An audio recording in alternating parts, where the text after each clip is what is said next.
ಎಲ್ಲರಿಗೂ ನಮಸ್ಕಾರ.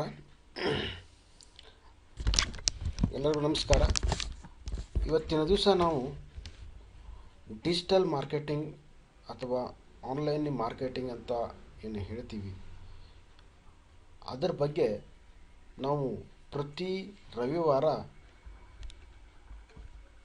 ಒಂದು ವಿಡಿಯೋವನ್ನು ನಮ್ಮ ಚಾನಲಲ್ಲಿ ಅಪ್ಲೋಡ್ ಮಾಡ್ತೀವಿ. ಅದಕ್ಕೋಸ್ಕರ ತಪ್ಪದೇ ಎಲ್ಲ ವೀಕ್ಷಕರು ಯಾರಿಗೆ ಇಂಟ್ರೆಸ್ಟ್ ಇದೆಯೋ ಅವರು ಎಲ್ಲರೂ ವೀಕ್ಷಣೆ ಮಾಡಬೇಕಾಗಿ ಕೇಳ್ಕೊಳ್ತೀವಿ. ಡಿಜಿಟಲ್ ಮಾರ್ಕೆಟಿಂಗ್ ಅಥವಾ ಆನ್ಲೈನ್ ಮಾರ್ಕೆಟಿಂಗ್ ಈಗ ಅಟ್ ಪ್ರೆಸೆಂಟ್ ಒಂದು ವರ್ಲ್ಡ್ನಲ್ಲಿ ಬಹಳಷ್ಟು ಬೂಮಿಂಗ್ ಆಗಿ ನಡೀತಾ ಇರುವಂಥ ಒಂದು ಮಾರ್ಕೆಟಿಂಗ್. ಮೊದಲು ಯಾವ ಥರ ಮಾರ್ಕೆಟ್ ಮಾಡ್ತಿದ್ದರು, ಒಂದು ಹ್ಯಾಂಡ್ ಬಿಲ್ಲನ್ನು ಹಂಚ್ತಾ ಇದ್ದರು ಅಥವಾ ಪೇಪರ್ನಲ್ಲಿ ಆಡನ್ನು ಕೊಡ್ತಾಯಿದ್ರು. ನಂತರ ಟಿ ವಿಯಲ್ಲಿ ಆ್ಯಡನ್ನು ಕೊಡ್ತಾಯಿದ್ರು. ಈ ಥರ ಮಾರ್ಕೆಟಿಂಗ್ನಲ್ಲಿ ಬೇರೆ ಬೇರೆ ಟೈಪ್ಸ್ ಇದ್ದಾವೆ. ಆದರೆ ಈಗ ಅಟ್ ಪ್ರೆಸೆಂಟ್ ಒಂದು ಚೀಪೆಸ್ಟ್ ಮಾರ್ಕೆಟಿಂಗು ಮತ್ತು ಈಸಿಯಾಗಿ ಕಸ್ಟಮರ್ನ ರೀಚ್ ಮಾಡೋದಕ್ಕೆ ಒಂದು ಒಳ್ಳೆಯ ಸಾಧನ ಅಂತ ಹೇಳಬೇಕಾದ್ರೆ ಡಿಜಿಟಲ್ ಮಾರ್ಕೆಟಿಂಗ್. ಡಿಜಿಟಲ್ ಮಾರ್ಕೆಟಿಂಗೇ ಯಾಕೆ ನಾವು ಮಾಡಬೇಕು ಅಂತ ಒಂದು ಪ್ರಶ್ನೆ ಬರುತ್ತೆ. ಡಿಜಿಟಲ್ ಮಾರ್ಕೆಟಿಂಗ್ ಯಾಕೆ ಮಾಡಬೇಕಪ್ಪ ಅಂದರೆ, ಡಿಜಿಟಲ್ ಮಾರ್ಕೆಟಿಂಗ್ ಮಾಡಬೇಕು ಮಾಡುವಂಥ ಒಂದು ಏನು ವೆಬ್ಸೈಟ್ಸ್ ಇದ್ದಾವೆ. ಈಗ ಫಾರ್ ಒಂದು ಎಕ್ಸಾಂಪಲ್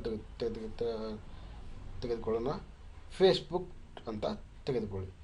ಫೇಸ್ಬುಕ್ಕಿಗೆ ಈ ಡಿಜಿಟಲ್ ಮಾರ್ಕೆಟಿಂಗ್ ಮಾಡಬೇಕು ಅಂದರೆ ನಾವು ಫೇಸ್ಬುಕ್ ಥ್ರೂ ಡಿಜಿಟಲ್ ಮಾರ್ಕೆಟಿಂಗ್ ಮಾಡಬೇಕು ಅಂದಾಗ ಅದನ್ನು ಯಾಕೆ ಮಾಡಬೇಕು ಅನ್ನೋಂಥ ಒಂದು ಪ್ರಶ್ನೆ ಬರುತ್ತೆ. ಯಾಕೆ ಅಂತ ಹೇಳಿದರೆ, ಫೇಸ್ಬುಕ್ ಏನಿದೆ ಇದಕ್ಕೆ ಯಾವ ರೀತಿ ಒಂದು ಸಾಫ್ಟ್ವೇರ್ನ ಬರೆದಿದ್ದಾರೆ ಅಥವಾ ಸಾಫ್ಟ್ವೇರ್ನ ಯಾವ ರೀತಿ ಅದರ ಒಳಗಡೆ ಅದನ್ನು ಅನುಕರಣೆ ಮಾಡಿದ್ದಾರೆ ಅಂತ ಹೇಳಿದರೆ, ಫೇಸ್ಬುಕ್ಕಿಗೆ ನೀವು ನಿಮ್ಮ ಒಂದು ಯಾವುದೇ ಒಂದು ಬಹಳಷ್ಟು ಜನ ಯೂಸರ್ಸ್ ಇದ್ದಾರೆ, ಹೌದಾ? ಆ ಯೂಸರ್ಸಿಗೆ ಬರೀ ಅದು ನಾವು ಏನು ಮಾಡ್ತೀವಿ, ನಮ್ಮದು ಬರ್ತ್ಡೇ ಇತ್ತು, ಬರ್ತ್ಡೇ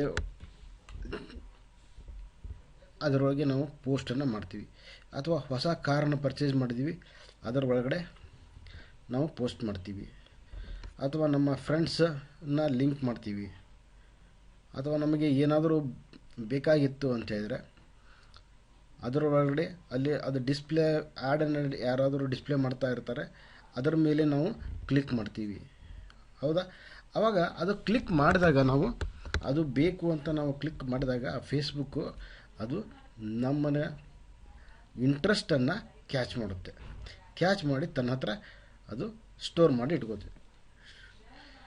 ಸ್ಟೋರ್ ಮಾಡಿ ಇಟ್ಕೊಂಡ ಮೇಲೆ ನಮಗೆ ಈ ಒಂದು ರಿಲೇಟೆಡ್, ಈಗ ಫಾರ್ ಎಕ್ಸಾಂಪಲ್ ನಮಗೆ ಮೊಬೈಲ್ ಬೇಕಾಗಿತ್ತು. ಫೇಸ್ಬುಕ್ನಲ್ಲಿ ಯಾರಾದರೂ ಒಂದು ಅಡ್ವರ್ಟೈಸ್ಮೆಂಟನ್ನು ಹಾಕಿರ್ತಾರೆ, ಈ ಮೊಬೈಲ್ ಒಂದು ಅಡ್ವರ್ಟೈಸ್ಮೆಂಟ್ ಹಾಕಿರ್ತಾರೆ, ಅದರ ಮೇಲೆ ನಾವು ಕ್ಲಿಕ್ ಮಾಡ್ತೀವಿ. ಅಂದರೆ ಅದು ಅರ್ಥ ಮಾಡ್ಕೊಳ್ಳುತ್ತೆ ಇವರಿಗೆ ಮೊಬೈಲ್ ಬೇಕಾಗಿದೆ ಅಂತ. ನೆಕ್ಸ್ಟ್ ಯಾರಾದರೂ ಫೇಸ್ಬುಕ್ ಆ್ಯಡ್ಸನ್ನು ರನ್ ಮಾಡಿದಾಗ ಅದೇ ಏನು ಮಾಡುತ್ತೆ, ನಮಗೆ ಅದೇ ಥರ ಇರುವಂಥ ಅದಕ್ಕೆ ಮ್ಯಾಚಿಂಗ್ ಆಗ್ತಾ ಇರುವಂಥ ಬೇರೆ ಬೇರೆ ಮೊಬೈಲ್ಸ್ಗಳನ್ನು ತೋರಿಸುತ್ತಾ ಹೋಗುತ್ತೆ. ಅದಕ್ಕೋಸ್ಕರ ಫೇಸ್ಬುಕ್ಕಿಗೆ ಅಥವಾ ಸೋಷಿಯಲ್ ಮೀಡಿಯಾ ಮಾರ್ಕೆಟಿಂಗ್ ಮಾಡುವಂಥ ವೆಬ್ಸೈಟ್ಗಳನ್ನು ಯಾವ ರೀತಿ ಡಿಸೈನ್ ಮಾಡಿದ್ದಾರೆ ಅಂದರೆ, ಕಸ್ಟಮರ್ ನೀಡ್ಸನ್ನು ಅದು ಕ್ಯಾಚ್ ಮಾಡಿ ಇಟ್ಟುಕೊಳ್ಳುತ್ತೆ. ಕ್ಯಾಚ್ ಮಾಡಿ ಇಟ್ಟುಕೊಂಡು ಅದಕ್ಕೆ ನಾವು ಯಾವಾಗ ನಾವು ಫೇಸ್ಬುಕ್ ಆ್ಯಡ್ಸನ್ನು ರನ್ ಮಾಡ್ತೀವೋ ಆವಾಗ ಅದು ಫೇಸ್ಬುಕ್ ಆ್ಯಡ್ಸ್ ಮೂಲಕ ಅದು ಯಾರಿಗೆ ಇಂಟ್ರೆಸ್ಟ್ ಯಾವುದು ಬೇರೆ ಬೇರೆ ಇಂಟ್ರೆಸ್ಟ್ ಮೂಲಕ ಅದನ್ನು ಕಸ್ಟಮರ್ಸಿಗೆ ತೋರಿಸ್ತಾ ಹೋಗುತ್ತೆ. ಈಗ ಫಾರ್ ಎಕ್ಸಾಂಪಲ್ ನಮಗೆ ಸಿ ಪ್ರೋಗ್ರಾಮಿಂಗ್ ಬಗ್ಗೆ ಒಂದು ಬುಕ್ ಬೇಕಾಗಿದೆ.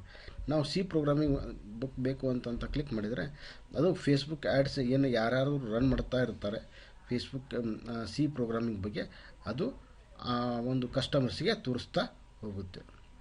ಅದಕ್ಕೋಸ್ಕರ ನಾವು ಫೇಸ್ಬುಕ್ಕನ್ನು ಸೋಷಿಯಲ್ ಮೀಡಿಯಾ ಮಾರ್ಕೆಟಿಂಗ್ ಮಾಡೋದು ಭಾಳಷ್ಟು ಅವಶ್ಯಕತೆ ಇದೆ. ಯಾಕಪ್ಪ ಅಂದರೆ ಫಸ್ಟು ಅದಕ್ಕೆ ಕಸ್ಟಮರ್ಸ್ ಇಂಟ್ರೆಸ್ಟ್ ಗೊತ್ತಿದೆ ಮತ್ತು ಅದರ ಹತ್ತಿರ ಭಾಳಷ್ಟು ಜನ ಆಡಿಯನ್ಸ್ ಇದ್ದಾರೆ. ಮತ್ತು ನಮಗೆ ಫಿಸಿಕಲಿ ಏನಪ್ಪ ಅಂದರೆ ಅಡ್ಡಾಡಿ ಅಥವಾ ನಮಗೆ ಫಿಸಿಕಲಿ ಎಲ್ಲ ಥ್ರೂಔಟ್ ನಾವು ಮಾರ್ಕೆಟ್ ಮಾಡಬೇಕಂದ್ರೆ ಮಾರ್ಕೆಟ್ ಮ್ಯಾಕ್ಸಿಮಮ್ ನಮ್ಮ ಏರಿಯಾದಲ್ಲಿ ಮಾಡ್ಬೋದು, ನಮ್ಮ ಸಿಟಿಯಲ್ಲಿ ಮಾಡ್ಬೋದು. ಆದರೆ ಬೇರೆ ರಾಜ್ಯಕ್ಕೆ ಹೋಗಿ ಮಾಡಲಿಕ್ಕೆ ನಮಗೆ ಆಗೋದಿಲ್ಲ. ಆದರೆ ಬೇರೆ ರಾಜ್ಯ ಇರಲಿ, ಬೇರೆ ಕಂಟ್ರಿ ಇರಲಿ, ಅಲ್ಲಿ ಮಾರ್ಕೆಟ್ ಮಾಡಬೇಕಂದ್ರೆ ಈ ಸೋಷಿಯಲ್ ಮೀಡಿಯಾ ಮಾರ್ಕೆಟಿಂಗ್ ಭಾಳಷ್ಟು ಯೂಸ್ ಆಗುತ್ತೆ. ಅದಕ್ಕೋಸ್ಕರ ಈ ಸೋಷಿಯಲ್ ಮೀಡಿಯಾ ಮಾರ್ಕೆಟಿಂಗನ್ನು ನಾವು ಯೂಸ್ ಮಾಡಿಕೊಂಡು ನಮ್ಮ ಬಿಸ್ನೆಸ್ಸನ್ನು ನಾವು ಹೆಚ್ಚಿಗೆ ಮಾಡ್ಕೋಬೋದು ಅಥವಾ ರೆವೆನ್ಯೂವನ್ನು ಹೆಚ್ಚಿಗೆ ಮಾಡ್ಕೋಬೋದು. ಸೋಷಿಯಲ್ ಮೀಡಿಯಾ ಮಾರ್ಕೆಟಿಂಗ್ ಮಾಡಲಿಕ್ಕೆ ಯಾವ್ಯಾವ ವೆಬ್ಸೈಟ್ಸ್ ಇದ್ದಾವೆ ಜಸ್ಟ್ ನೋಡ್ಕೊಳ್ಳೋಣ. ಒಂದನೇದು first Facebook, next YouTube.com, Twitter.com, LinkedIn.com, Pinterest, Medium, Quora, ಈ ಥರ ಇವು ಸೋಷಿಯಲ್ ಮೀಡಿಯಾ ಮಾರ್ಕೆಟಿಂಗ್ ಮಾಡಲಿಕ್ಕೆ ಇರುವಂಥ ಒಂದು ಬೇರೆ ಬೇರೆ ವೆಬ್ಸೈಟ್ಸ್. ಓಕೆ, ಇಷ್ಟು ಇವತ್ತಿನ ಒಂದು ಕ್ಲಾಸ್ನಲ್ಲಿ ನಾವು ಏನು ತಿಳ್ಕೊಂಡಿವಿ ಅಂದರೆ ಡಿಜಿಟಲ್ ಮಾರ್ಕೆಟಿಂಗ್ ಅಂದರೆ ಏನು, ಡಿಜಿಟಲ್ ಮಾರ್ಕೆಟಿಂಗ್ ಎದಕ್ಕೋಸ್ಕರ ಮಾಡಬೇಕು, ಆಮೇಲೆ ಸೋಷಿಯಲ್ ಮೀಡಿಯಾ ಮಾರ್ಕೆಟಿಂಗ್ ಮಾಡಲಿಕ್ಕೆ ಉಪಯೋಗವಾಗುವಂಥ ಯಾವ್ಯಾವ ವೆಬ್ಸೈಟ್ಸ್ ಇದ್ದಾವೆ ಅದರ ಬಗ್ಗೆ ತಿಳಿದುಕೊಂಡಿವಿ. ಹೌದಾ? ನೆಕ್ಸ್ಟ್ ನಾವು ನೆಕ್ಸ್ಟ್ನ ಕ್ಲಾಸ್ನಲ್ಲಿ ಮತ್ತೆ ಇದೇ ಥರ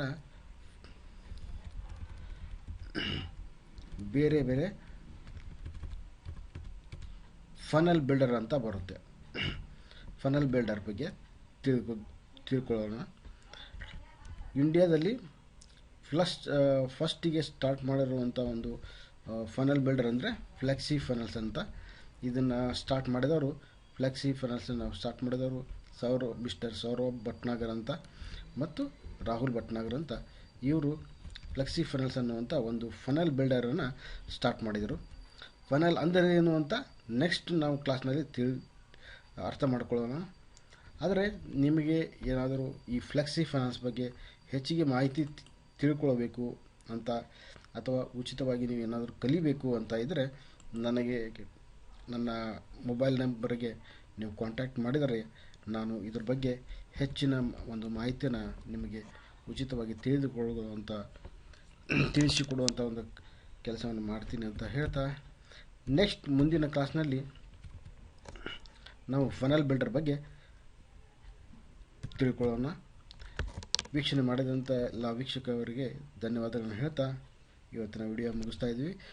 ಮುಂದಿನ ರವಿವಾರ 9:30 9:30ಗೆ ನಾವು